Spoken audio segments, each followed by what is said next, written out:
Thursdays with Alexandria Nicole. I am Alexandria Nicole. So if you are new here, our podcast is meant to inspire and inform listeners by featuring intimate interviews with successful professionals, business owners, and thought leaders. Our podcast aims to share stories, insights, and strategies to help others thrive in their own careers and ventures. Each episode provides valuable advice and actionable tips that you can apply to achieve your own goals and succeed in your field. And today we have Ramon Ray with us, ladies and gentlemen. He's a keynote speaker, event host, and founder of the Zone of Genius. How are you, my friend?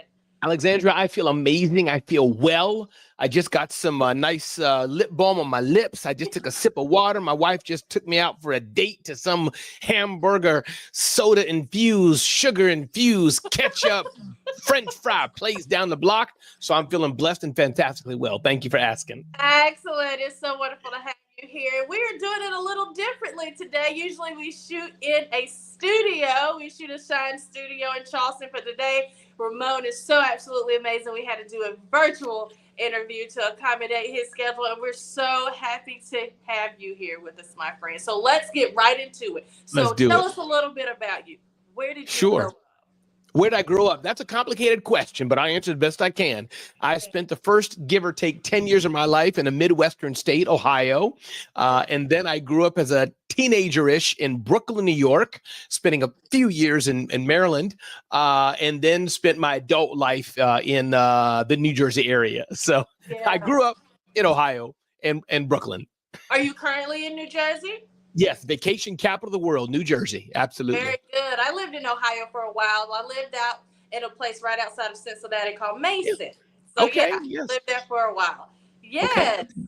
So when you were growing up, what was your family dynamic like? How many siblings do you have? Are your mom and dad together? What was your childhood like?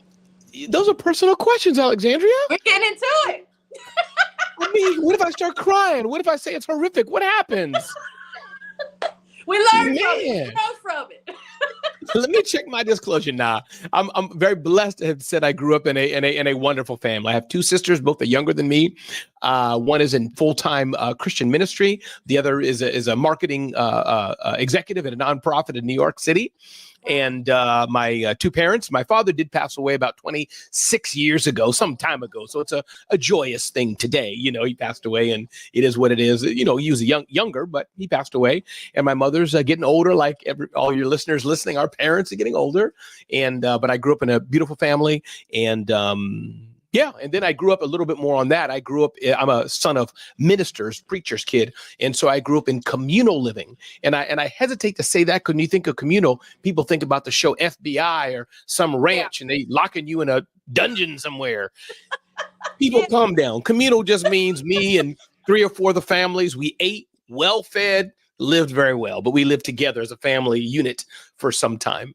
Oh, that's amazing. So do you think that form of living informed how you view the world today, that communal living and kind of loving and living in God? I think it had to. I'd be a fool if I said not. And I think that thinking about that, I think my politics impacted by that, whatever they may be. I think that views of society, views of authority, views of a uniform. So yes, I think all those things, since I did grow up compared to friends of mine, peers of mine, maybe you, Alexandra, and for sure people I grew up relatively safe, relatively sheltered, relatively fully cared for. And so I must say, I think about friends of mine, and I'll say publicly, his name is David Hill, for example. His testimony, hey, my father punched me in the face every day and worse. So I'm like, now he's a grown man and doing great today, but Yeah. his views growing up like that as a child, it's a whole nother. So yes, in my case, I would have to say that growing up in a Christian home, a sheltered home, 2-parent family, and then ministers all around you, that for sure probably shaped in a large part how I thought as a teenager, the things I did do and didn't do, and for sure who I am today. Absolutely. So with that kind of sheltered life and really safe and God being the foundation of the home that you live in, did you always want to go into business, or were there ever a time that you thought your path was going to be ministry as well? No, never thought my path would be ministry. Today, I don't know if people can see my face or not, but there's nothing bad, people. So I'm not saying I love God and Jesus, but growing up, I was Ramon. There's a calling, Ramon. You should be a preacher. No. Oh. But ironically, today I can peel open the Bible and share His word. So I do that at some conferences. But no, when I was growing up, as a small child, I remember back in the day when you had pen and paper. People may not know what that is today, but not ChatGPT, the keyboard, like a little thing you put in the machine, and pen and paper, or that's pencil and paper actually. But point is, I wrote the FBI field office in Ohio. And I never forget, they sent me a little brochure, how to be in the FBI. Wow. And, so I wanted to be in the FBI. And even till today, I want to be in the Presidential Counter-Assault Security Team of the United States Secret Service. I'm not going to be, a little old for that, but I still have a secret desire. But no, growing up, I didn't want to be in business. That happened later in life, about my 20s, when I was at the United Nations, and then a kind of a bug bit me, entrepreneurial, which I can unpack whenever you wish. But yes, so not growing up. I just was a regular little boy growing up as a teenager, went to high school, went to college because those around me kind of didn't even want to do that. And then I started my journey into just needing a job. And so I kind of have a hybrid path to entrepreneurship. Yeah. So let's get into that. Let's unpack that, like you said. So what was that segue into entrepreneurship for you? Sure. So I had a job at the United Nations. I was one of the youngest hires at the time. I'm about 50. I'll be 52 this year, so people can do whatever math. And I got the job. I don't think it was 19, Alexandria, maybe 20-ish, 21. I don't remember, but sometime in that span, I was one of the youngest hires. And I went there, some may know, especially those who live in the New York area, called the United Nations General Assembly. All the heads of state come, people, U.S. Open and UN. If you watch any of your regular TVs, you'll probably see heads of state around the September timeframe on your TVs every year. So I worked there as temp help, as it were, full-time, 8 hours a day, but they hire extra staff to serve during the UN General Assembly. And then I stayed on. Yeah. Wow. I stayed on. Indeed. Wow, indeed. So I was hired there, and how I got that job is a story into itself. But the entrepreneur part, to cut to that, and then I'll go if you want, but is that while there, I discovered the internet, not discovered it like I invented it, but, bulletin board systems, AOL, CompuServe was the thing, FTP, those a little older will know, you save a file in a certain separate program, no Dropbox, no Google Drive. So that was the era I was in. And there is where I kind of got my first dollars. I recall, Alexandria, I went to the travel agent. They still had those back then, travel agent at the United Nations, and his computers weren't networked. And I was networking computers in our office. That was the early 90s. Yeah. And he's like, oh, can I give you $100, $200, whatever to do mine? So that was my first taste of, I didn't call it entrepreneurship back then, but like, oh, I could make some dollars with my skills. And here I am talking to Alexandria. Wow, that's fantastic. So did that birth your first step into entrepreneurship? Did you then form a company around hooking up corporations and businesses with very good. So how long did you own that company? Because I know you sold 2 companies at this point, right? Yeah. At that point, maybe, but I sold 3 total. Yes. Yes, very good. So how long did you own that company before you were looking at acquisition, and were you approached, or did you just want to offload it? Yeah, so that one wasn't so. See, Alexandra, you're using way too big words for the first company. Let's. Can we go back to like lemonade stand? I want to reset people's mindset. Like, let's not use words like acquisition and company. Let's think about Johnny's little lemonade stand. Okay. Somebody gave him $1. Is that in your mind, Alexandra? Got you. And it's still a company because I made money. I had a bank account, but I want to shift the. Okay, so it wasn't it didn't grow to be this like mega company. No, but okay. I got some money. I got whatever money, a couple thousand a month or whatever small amount, Yeah. Word spread. Guy from the United Nations. Hey, Ramon, somebody said you put in this thing called a modem Yeah. back then in the computer. Could you come to my house and do it? Or lady had a virus on her computer. Could you come and get it? And I'm like, ma'am, I sat on hold with Microsoft for 4 hours. Yeah, I got to charge you for that. So that was my company. It's called Family Computer Consulting Services. I got some little ugly, self-designed on WordPerfect and like 1990 something business cards. Yeah. But that was my business. I got my DBA, doing business as, opened up a bank account, and there was my company. So that one was dissolved. I just stopped doing it and went to the next thing. Got you. So how long did you own it before you then went into your second business? Don't remember. Couldn't have been more than a couple years. Early parts of the UN. But again, a side hustle. Just remember, as I'm unpacking, hopefully others are learning from this. This was my side hustle. I had a full-time job at the UN, so I did this just at night or in the middle of the day, going during lunch break. That was my side hustle. So that was Family Computer Consulting Services. Dissolve that. And then is where I was on there's some overlap, but in April 1999, people can look it up, I bought the domain smallbiztechnology.com. Yes. And that was a business that I held for about 20 years. That means I would have sold it during COVID, as we're speaking this, right? And so that's the jump. But smallbiztechnology.com was a blog I had started, grew it. And then a fellow friend of mine bought that. And I'll just if I may, I'll just paint the whole picture. Then you can. Sure. Yeah. Okay. So Family Computer Consulting Services was dissolved. I bought a domain and built that blog, sold it 20 years later from April 1999. Whoever's out there doing the math, you can fact check me if you want. And then I started an event business called Small Business Summit with my then partner, Marion Banker. And that was around the 2005, 2006. And I sold that to a fellow event person. That's business 3. Then business 4, smarthustle.com, started in 2015. And that was sold 7 years later. And then the 5th business is then smarthustle.com. Oh, I said that already. Sorry. Then zoneofgenius.com. And that's what I own today. So but that's helpful. That's fantastic. So you essentially, with the second business through the 4th, did you just kind of duplicate the same guidelines? Pretty much. So when you were approaching the businesses, was it always your idea to sell at some point? Or did you start it, you were excited and you were passionate, you were like, this is my legacy business, I'm going to give it to my children? Or did you go in like, I want to have this, I want to be off of it in 6 years?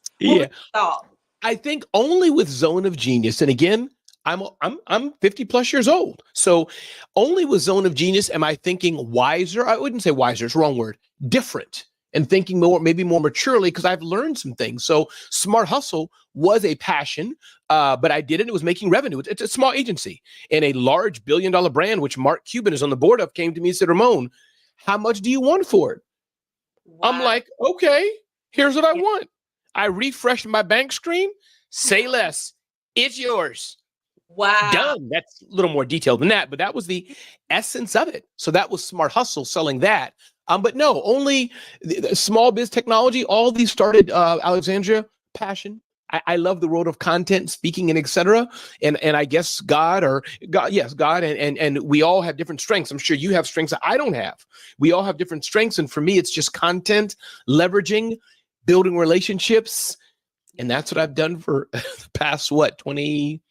Whatever it is, 30 years being in business. Oh, that's fantastic. So what is it that they're buying when they approach you? Or is it the leads? Is it the emails? What is it that's so attractable to these larger companies for them to want to acquire you? Sure. And the market is shifting today. Probably what I'll do with Zone of Genius and other things, slightly different. But for Smart Hustle, the acquiring company said very simple. I'll never forget. They said, Ramon, we can duplicate what you're doing in a good way, not in a legal way, meaning it's evergreen content, right, Alexandria? There's another Alexandria out there streaming video. In fact, I'm another Alexandria. I stream video at 7 a.m., right? So this is easy. In a good way, I say it. The tools are available to all. So when they said we can duplicate, not illegally, but they said, Ramon, we can just do what you're doing and create content like anybody else can do. Can buy a domain and do it. Right. But you've already done it. You're already targeting small businesses. You have the SEO juice. You have the domain authority. SmartHustle.com is a freaking hot name. So all that, they're like, can we just buy you? So that's what they were buying. In this case, it wasn't about the leads and traffic and all that. For them, domain authority, the thousands of articles, traffic, even though it wasn't millions, just a bit amount, that was a starting stone for them, kind of like Alexandria. And again, for those listening, I know you know this, but you want to get into baking.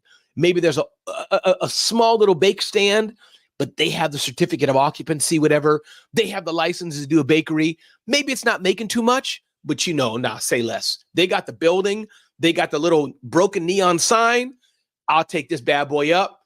Boom, with minimal investment, I'm now a bakery business. So that's kind of what they did. And I think that for other assets I have that I'm building, I don't think Alexandria, I don't mean to say can't, but I'm not the guy who's going to build it into a $20 million, $100 million business. I'm trying to be Elon Musk. I'm sitting here in a small little apartment. Trust me and my lady, been married 30 years. So for me, building a business to a couple $100,000, million or two, I'm just fine. Somebody else can buy that and make it into a $50 million, $100 million business. And I am very happy. Oh, I love that. So when people approach you to buy your business, do you have it on the market for sale? Is there a website? What does that look like for people that are interested in knowing how people go about selling businesses? Sure. A couple things. So I don't have it in my head, but there are definitely marketplaces for those interested to have domains or businesses in general, any business and or especially online businesses. There are for sure established marketplaces where there's buyers and sellers making deals. That's one. Number two, go out there and find somebody. For example, remind me, Alexandria, who you serve and what you do. I'm going to show them people right now. Remind me, your pitch, Alexandria. So I serve businesses that are interested in expanding their revenue and attracting more clients. So, anybody that is an entrepreneur or a corporation, that's who we serve. So for example, right there, as Zone of Genius grows, I spy in a good way, Alexandria, see what she's supposed to doing. Alexandria, Zone of Genius is here. I noticed you tag Bobby. You tag Margaret. They said they wanted to, their tag is genius and they're all about mindset. Alexandria, could we work on something? So you see how that works? So that, my second way, what I was trying to say is, those of you who have businesses online or not looking to grow, just have your eyes open and learn to leverage. Don't always look for a straight line, but like I just did with Alexandria. Oh, I see what she's doing. I bet she has some dope clients who whatever. You get what I'm trying to get at now. Let me just put that in her ear. A year, 2 years, tomorrow, Ramon, I'm in Jamaica on vacation. There's this dude who's been looking for Zone of Genius. How much you want? It's a happy day for all of us. Done. Wow. Is that helpful? Yes, that's very cool. My goodness. And I think that you're in that atmosphere because you're hosting events and you're speaking. So you are in very business forward thinking spaces to where you're letting your product be known and people, you've got our lead generation with your podcast every day, the radio, the show, and all these things. So you're constantly sharing with your audience what it is that you do. And those people are talking and it's going to come in contact with someone that's interested in just kind of getting to the point and leveraging what you've already built and kind of expediting their path, right? Right. Exactly right. Why do we feel like it's like so hard and acquisition is such a fancy word and it's so impossible. And these are for people living with billion-dollar homes and all those things. Why does it feel so far from us then? Why do you think that is? Alexandria, I think, and I don't recall if you and I are in a mutual group together. I don't recall. Forgive me, but I think. Yeah. Are we or no? Yeah. Okay. We are in are we in sales. Yeah. Yeah. Uh-huh. Are we together in that group? I can't remember. Yeah. Oh, yeah. Okay. Yeah. I thought so. When you get older, Alexandria, mind, the cells begin to go. So, but my point being, sorry, I figured so. My point being, and I say this because I know you'll affirm this. I think it's mindset shift. My mindset wasn't always like this, but even myself, full disclosure, and I say this because I don't like to flex unnaturally. And people say, Ramon, you should just stop it. But I like to speak truth. I'm not some billion-dollar mogul. I know you know that, I think, but I just want to share it to people. I'm a regular guy, been blessed. But the point is, I'm thinking, what should I acquire to speed up my journey? And acquiring one thing you can do is what's called, I think it's, and you'll know better than me, Alexandria, the thing called owner financing. Mm-hmm. Alexandria has a thriving business, but she wants to exit or not do it for whatever reason. She may say, Ramon, great. Over the time period, I'm already generating revenue. You pay me a bit of that and grow it, and I'll be paid it over time. So meaning there's many ways to do it, but I think to answer your question, Alexandria, I love to know what you think. I think it goes back to mindset. I think people often just, their mindset is not for that. Yeah, and Cody Sanchez talks a lot. Do you know Cody Sanchez? He talks a I lot about do. owner financing and, purchasing a business that someone's really just at the end of their rope. They're ready to retire. They're ready to just be done with it. And then you come in and you offer a deal that you would have a better chance, as opposed to if they're thriving and running and, just wanting to build aggressively. So absolutely, correct. I think it's about really the mindset. It does start with that. It starts with the ability to know that it's not as hard as we make it out to be a lot of the times. It's just about the information. And like you said, that platform where people are, they're looking for opportunities and just making sure that you're there. I talk a lot with my clients about the importance of positioning, and we really focus on what I call social media. I call it digital real estate, because it's important to understand how we're positioned on social media can impact our lives. It impacts our revenue. It impacts our opportunities. So, a lot like me, a few years ago, I would post pictures of just nothing of my kids and just food and vacations. Me and my husband were all with absolutely no story, rhyme, or reason. And then me and my husband, our first venture together was a general contracting business. And that's where I kind of started to develop my marketing skills and realized that marketing is none other than having a conversation with your consumer and attracting them to you and using the right language to do that, right? It's just a conversation, really. And I started to see, wow, social media is incredibly powerful. It's so important to be present and to be teaching and to be adding value. Do you know John Maxwell? Yeah. He's fantastic. I love his teachings. I love that he doesn't have to connect with people based off of a material standpoint in life. You'll never see what kind of car he drives. You'll never see his house, but he's adding value to your life, making you a better person. And I said, I love that so much. And if I could mirror that with my life, where I'm adding value to people and helping them learn from the mistakes that I've made in my journey with entrepreneurship, I would be absolutely heavenly by the time my time was done with here. And I think that's why I connected so much with you, because you are so intentionally adding value to people's lives every day at Thank 7. you. Thank you. Thank you. I'm trying. Yeah. It's a wonderful show. How long? So you said you're 50 episodes in now? Oh, no, almost 160 almost. 160. So that is paired with Zone of Genius, right? That's a part of that product. So what was that like before you started to think about ways to expand the offers that you have with zoneofgenius.com, and you thought, well, I'm going to add another layer. Let's do like some talking head format where we're teaching each day. What was that? Yeah. That's a great question. I've always wanted, Alexandria, a TV show of some sort. I still say, actually, let me rephrase this. People say I'm the Kevin Hart or Steve Harvey of small business. A lady did tell me that a few weeks ago, so now I can rephrase. I was going to say, somebody actually. People say I can own it now. But the point is that this is what I want to do. And I've been doing content for a while. I just shared my story, for years and years and years, I've been doing content. But Alexandra, I said, if I want a TV show and do the kind of things I want to do, I got to do what I want to do. Yeah. And so hence the rundown with Ramon. As you see, it's a 30-minute show. Yeah. It's not scripted, but there's slides. It's kind of like Good Morning America would do, a little much smaller, of course, but it's a show. It's live at 7 a.m. And so I said, if I want to be this, I have to be this. That's where it came from. And so my vision was to do a show like that. It's as you know, you're a viewer. It's 10 or so tips from, hey, United Airlines lowered its fees. That's good news. To what kind of coffee do you drink? But we slant towards business and or personal development. That's what the show is, and it's growing. It's gaining traction. I don't know what happened, because it's only now that it's episode 150, 155. I'm seeing new people. I'm seeing comments. So I don't know if it's YouTube, which I just started doing more, if it's because I've been posting daily more. I don't know. And in a way I care, because I want to be able to teach others, but I'm just receiving it. Something's happening because I'm seeing it go up.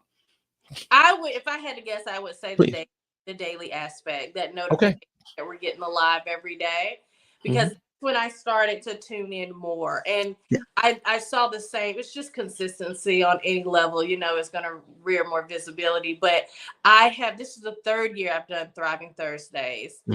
And it was funny because I was I was like, well, I'm not going to do it today. You know what I mean? I was Yep. kind of lackadaisical. And then I made a decision at the beginning of 2024. I was like, no, I'm going to come on every Thursday. If I don't have a, then I'll, try to rerun some content that I've done, because I switch it up to where I'll have guests on and we're in studio, or I'll run like how to attract more leads or how to position your profile, where it's more like the feel of your show with your slides and its informational pieces.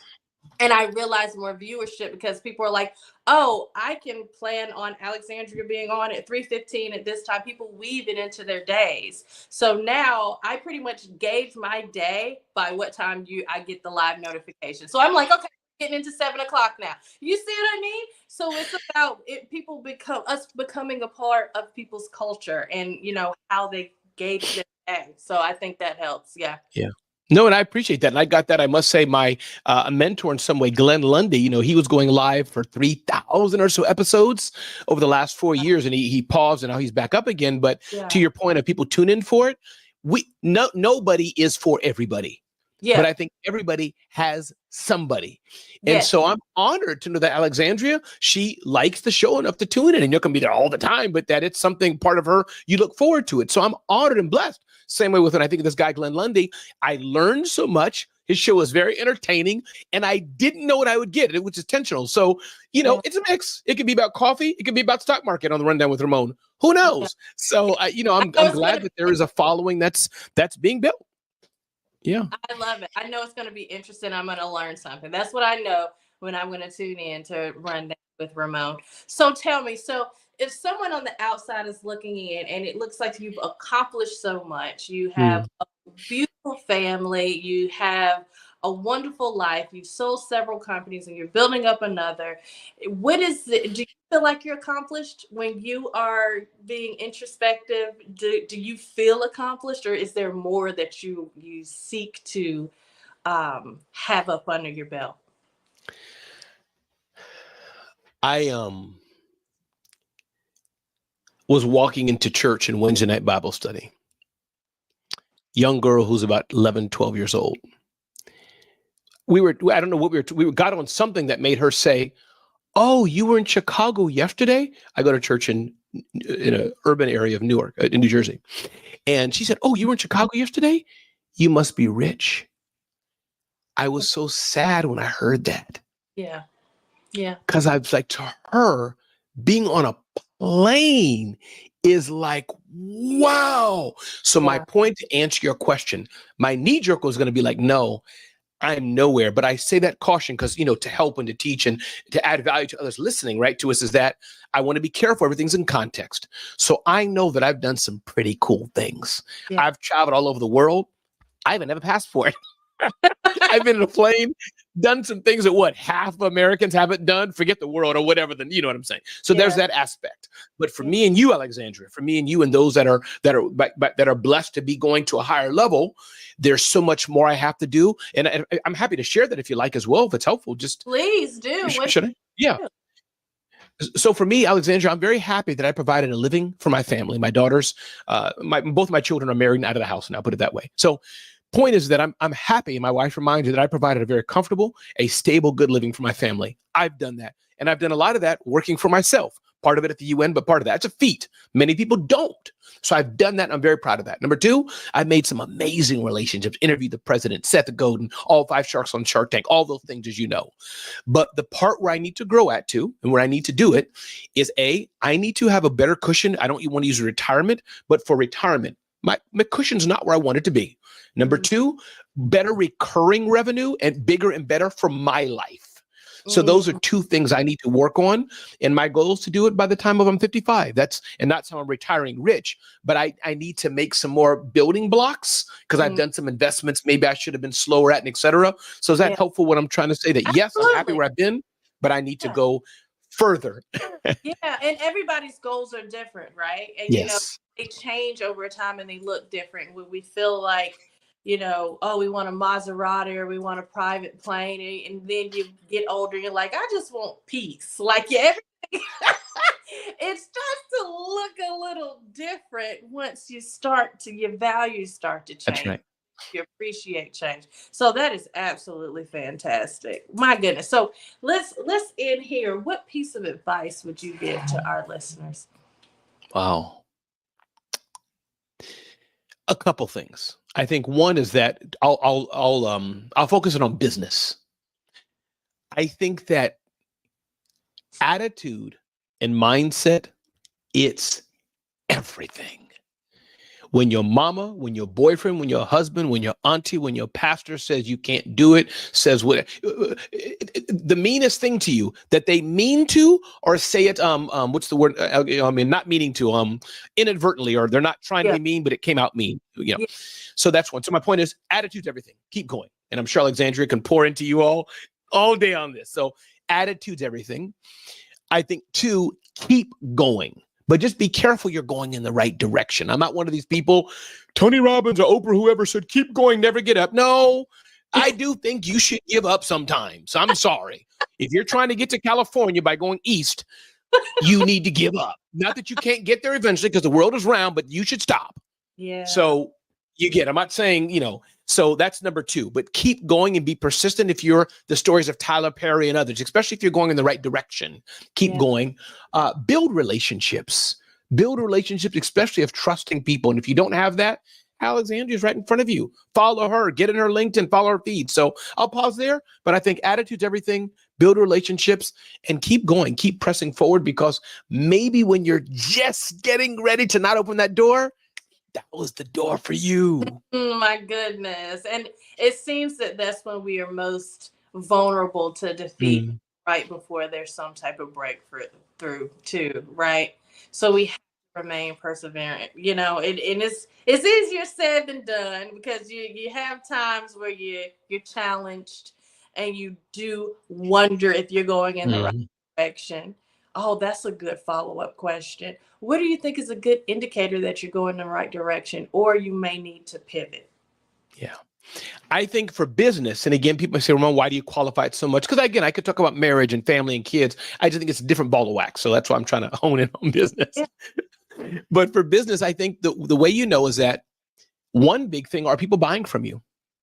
And are you in the right market where it's been done? Are you trying to be so fancy? No. I can do my podcast with no electricity, no microphone, no computer screen, and no speakers. No, you can't. I mean, no, you can't. Oh, you get what Michael Jackson doesn't know what he's doing. We don't have to dance good or sing good, or these are silly things. But so my point is, I think one indicator when I say of customers is that I'll think of my show, Rundown with Ramon, and everybody does podcasting differently. To be clear, you can get podcasting to build brand, generate leads, whatever. But I want to show with sponsors. That's a proven model. Judge Judy, Steve Harvey, build audience of X people. There is somebody out there will pay you to reach them. Models there. Done. Now, how much you're making, all that. So for me, it's worth keep going. Now, if I was doing it episode 1,500, whatever, less people were coming. Alexandria didn't show up, and others didn't show up, and I felt the show didn't have the energy.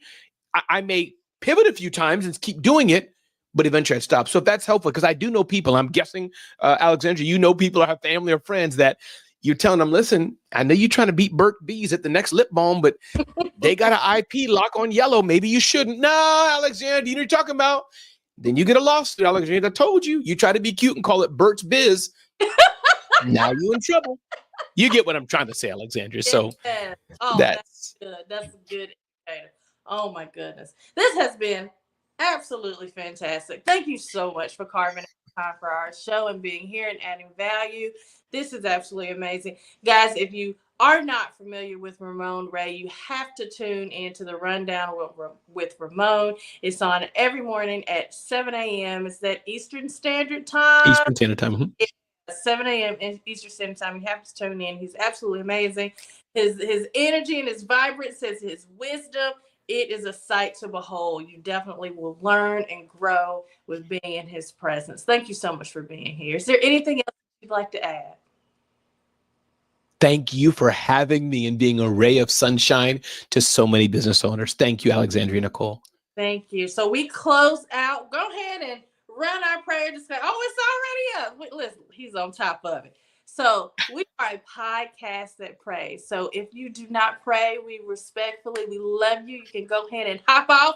But as for our podcast, we pray. Ramon, would you like to close out prayer, or would you like me to? I'd be honored to. I'd be honored to. Thank you so much. Lord, you're so amazing. We thank you for this day and give you glory. Thank you for this podcast. Thank you for those listening, those watching, those seeing. Thank you for blessing Alexandria, her clients, her family, all who she pours into. Thank you for providing for those who don't have and make us a light in a dark world. In your name we pray. Amen. Amen. Amen. Thank you so much. And everybody, thank you so much for watching. We'll see you right here next Thursday with Thriving Thursdays with Alexandria. Bye.